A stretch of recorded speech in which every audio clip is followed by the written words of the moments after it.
جناب سچویشن روم میں ہمیں اس وقت جوائن کیا ہے سابق سفارتکار ڈاکٹر جمیل صاحب نے اور بریگیڈیئر ریٹائرڈ حارث نواز صاحب نے. آپ دونوں مہمانوں کا شکریہ ادا کرتا ہوں. سب سے پہلے ڈاکٹر جمیل صاحب آپ کی جانب آؤں گا. کچھ ہی لمحے پہلے ابھی ہم نے آرمی چیف جنرل سید آصف منیر کی تقریر بھی دکھائی جو کہ کچھ ہی دن پہلے انہوں نے کی تھی اوورسیز کمیونٹی سے خطاب کرتے ہوئے. خاص طور پر کشمیر ہماری شاہرگ ہے اور یہ ہماری شاہرگ تھا اور ہمیشہ رہے گا, یہ عزم دہرایا گیا تھا. دو قومی نظریے پر بات کی گئی تھی اور اس کے بعد ہم نے دیکھا کچھ ہی دن کے بعد یہ فالس فلیگ آپریشن ہو جاتا ہے. اتنا دو ٹوک موقف پاکستان نے کشمیر پر بیان کیا اور وہیں پر اس طرح کا حملہ ہونا, اس طرح کا فالس فلیگ آپریشن انڈیا کا, کیا یہ آپ کو کوئی سوچی سمجھی سازش یا پلان لگتا ہے یا اتفاق لگتا ہے؟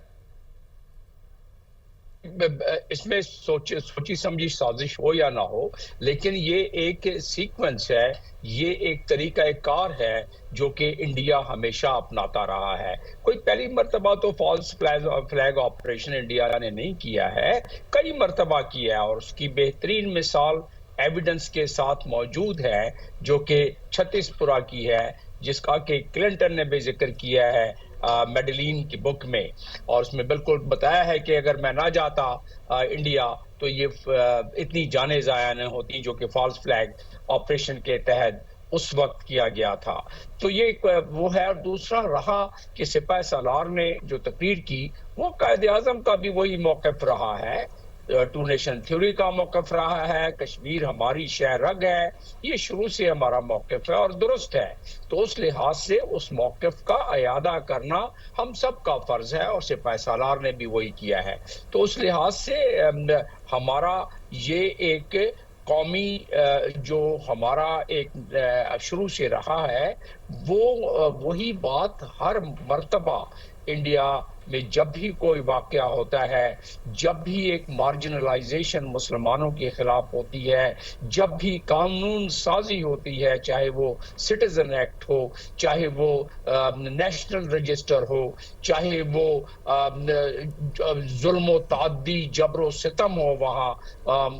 مسلمانوں پر اور دوسری بھی مائنورٹی کمیونٹی پر, تو پھر اس موقف میں اور اس نظریے میں مزید پختگی آ جاتی ہے اور یہ پختگی دن بدن مزید پختہ ہوتی جا رہی ہے. انڈیا جو کرتوت اور جو حرکات کر رہا ہے, آج دیکھ لیں کہ جو وہاں ہمارے مسلمان بھائی ہیں ان کے ساتھ کیا رویہ اختیار کیا جا رہا ہے. لیکن ہمیں فخر ہونا چاہیے کہ ہم ایک کھلی فضا میں سانس لینے والی قوم ہے اور یہ مرہون منت ہے محترم جناب قائد اعظم محمد علی جناح کے بصیرت کا کہ آج ہم ایک کھلی فضا میں سانس لے رہے ہیں. آج ہم اس ملک میں ہیں جہاں کی ہم اپنے کانسٹیٹیوشن, اپنے طریقہ کار کے مطابق, اپنے مذہب کے مطابق, اپنے کلچر کے مطابق, اپنی تمام آداب اور تمام ثقافتوں کو نظر میں رکھتے ہوئے ہم اس کی پریکٹس کر سکتے ہیں.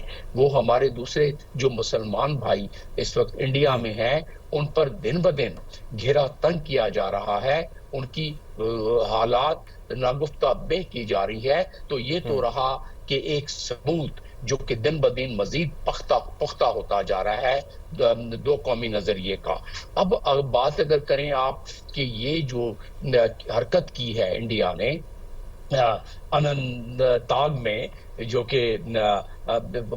دو دن پہلے کا واقعہ ہے, اس پر ہم نے تو کچھ نہیں کہا, ہم نے تو بڑا میچور قسم کا رسپانس کل دے دیا ہمارے نیشنل سیکیورٹی کمیٹی نے. اس رسپانس میں ہر نقطے پہ اگر آ جائیں تو اس ہر نقطے کا ایک کور ہے, ایک انٹرنیشنل قانون میں اس کی گنجائش ہے کہ ہم وہ تمام اقدامات کر سکتے ہیں. ہم نے تو پہلے نہیں کی, انڈیا نے پہلے پابندی لگائی, انڈیا نے بارڈر بند کیا, انڈیا نے ویزا کینسل کیا, انڈیا نے ہمارے ہائی کمیشن کو اسکیل ڈاؤن کیا, ہم نے اس کا جواب دے دیا. ریسیپروسٹی تو ڈپلومیٹک ایرینا میں, ڈپلومیٹک معاملات تو ریسیپروسٹی پر کام سے دنیا میں جو قومیں ہیں وہ اگر اس چیز معاملے پہ اگر نہ کریں اس پہ رسپانس تو پھر وہ ان کی اپنی وقار, اپنی ان کی جو ایک نظریہ ہے، ان کی اپنی ایک جو وقت ہے اس میں کمی آتی ہے، اور اس وقت میں ہم کمی نہیں آنے دیں گے، اس قومی وقار جی ڈاکٹر صاحب، میں بالکل کمی بجا نہیں آپ نے آنے فرمایا دیں گے۔ کہ ہم جنگ کی طرف جا نہیں رہے یا ہم کوئی اس طرح کے اقدامات کر نہیں رہے، لیکن ہمیں فورس کیا جا رہا ہے اور جواب دینا تو پھر ظاہر ہے فرض بن جاتا ہے۔ آپ ہمارے ساتھ ہی موجود رہیے۔ لیکن ایک چیز ہم یہ تو بات کر رہے ہیں کہ انڈیا جو کر رہا ہے اس کا ہمیں جواب دینا ہے، لیکن اگر ایک اور چیز ہم یہ بھی دیکھیں کہ وہ ایسا کر کیوں رہا ہے۔ 2019 میں، اکتوبر 2019 میں آرٹیکل 370 کو ایبروگیٹ کر دیا جاتا ہے، اور آج تک یہ کویسچن اٹھتا ہے کہ ہم نے کیا کر لیا، یا کشمیر سے انہوں نے ان کی حیثیت چھین لی، ان سے ان کی شناخت لے لی، ان سے پرچم لے لیا، وہاں پر جا کر اب کوئی بھی جائیداد خرید سکتا ہے، ان کو وہاں پر مائنورٹی میں تبدیل کرنے کی اب کوشش ہو رہی ہے۔ اب تک وہ ایبروگیٹ ہے آرٹیکل 370، تو انڈیا کہیں نہ کہیں یہ بھی سوچتا ہے کہ انہوں نے اس پر کیا کر لیا، تو اب بھی ہم اگر کوئی سٹیپ لے لیں گے تو کیا کر لے گا پاکستان دوبارہ؟ جی ہاں، آرٹیکل 370 یا آرٹیکل 35 ایبروگیٹ کیا، وہ بھی انٹرنیشنل قوانین کی خلاف ورزی ہے، وہ بھی جنیوا کنونشن کی خلاف ورزی ہے، 49 آرٹیکل کی، اس میں خلاف ورزیاں کی۔ آپ کی بات درست ہے کہ پاکستان نے اس میں ڈوزیئر پیش کیا، پاکستان نے اپنے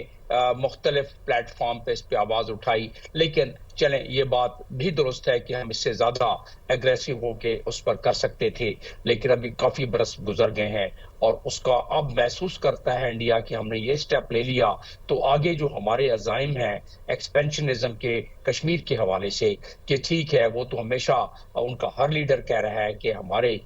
پاس جو کشمیر ہے وہ بھی ان کا ہی کلیم بنتا ہے، تو ان کا اس کا جواب آپ نے کل کے ہمارے جو نیشنل سیکیورٹی کمیٹی کا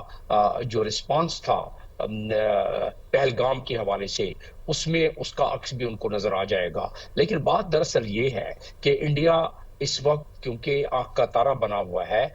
کس لحاظ سے آنکھ کا تارا بنا ہوا ہے امریکہ اور اس کے الائز کا، اس لیے کہ یہ نہیں کہ وہ ان کے کوئی بہت چہیتے ہیں، وہ اس لیے کہ چائنا کنٹینمنٹ امریکہ کی ایک فارن پالیسی کا کلیدی نقطہ ہے، اور امریکہ انڈیا کو اس معاملے میں آگے بڑھاوا دے رہا ہے، اس کو پچ کر رہا ہے، اس کے ساتھ معاہدے کر رہا ہے اپنے فارن پالیسی کے اہداف کو حاصل کرنے کے لیے۔ یہ چیز ہمیں ذہن میں رکھتے ہوئے پھر سوچنا چاہیے کہ کیوں نہیں دنیا، خاص طور پہ وہ پلیٹ فارم جو کہ انٹرنیشنل پلیٹ فارمز ہیں، جو کہ یونائٹڈ نیشنز کا پلیٹ فارم ہے، جو کہ ہیومن رائٹ کاؤنسل کا پلیٹ فارم ہے، جو کہ ٹریڈیشنل ڈپلومیسی میں مختلف ممالک جو سگنیٹریز ہیں ہیومن رائٹ وائلیشن کے، ان کا لحاظ سے اگر وہ وائلیشن کر رہا ہے اور وہ چپ ہیں تو اس کا مقصد یہ ہے کہ جیو پولیٹیکل ڈاکٹر صاحب ایک اور بریکنگ بھی آ رہی ہے اسی تناظر میں، وہ اپنے ناظرین کے ساتھ شیئر کر دیتے ہیں سب سے پہلے، اس کے بعد پھر آپ سے اسی پر مزید تجزیہ بھی لیتے ہیں۔ ایک اہم خبر ہے جو دنیا سچویشن روم سے ہم آپ کے ساتھ شیئر کر رہے ہیں۔